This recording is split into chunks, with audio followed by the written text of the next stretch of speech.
there's a difference between for-profit entrepreneurship and socially conscious Ventures, entrepreneurship. yeah, sure. So could you talk a little bit more about, I mean, you gave a speech at the, TEDx Live Cornell event, and you also spoke at the United Nations World Youth Summit, and, your talks were very inspiring, and would you just share a little bit more about what the concept is and how to get started in that work? I mean, it's really three-pronged. I mean, the first is, like your whole question of what sucks in your world. You kind of look around, you're like, oh my God, there's like trash in the streets. If you're living in a small town in a rural wherever, and you're like, I want to solve that problem. Well, what can I do? I'm going to start a little garbage removal company, because I'm going to now clean the streets of my own town.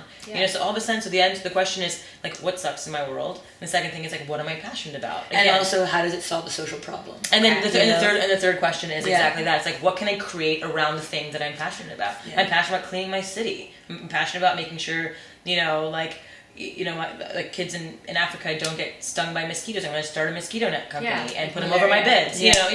Malaria, exactly. So it's just sort of necessities of invention, and then you kind of create. You become, you look around what's actually where you become passionate about it, because like, I can solve this problem, and then you create something around the thing. And I think the it doesn't become sort of a single bottom line. When you start a company like that, for a social venture. It's sort of a double bottom line, triple bottom line, where it's like, how much money are you making? Is your company making?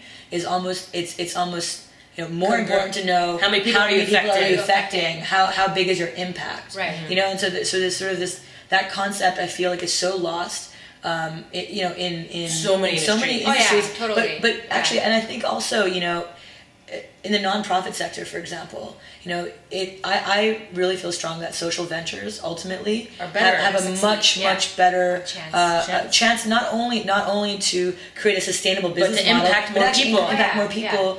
And this is where I feel like the United States government could really help. Could really sort of learn the importance of social ventures and how to really allow people to have them. How to encourage the CEOs to not look at the net earnings, look at the net impact. Yeah, and I think that there's not nearly enough encouragement from the U.S. government for social ventures that have double bottom line.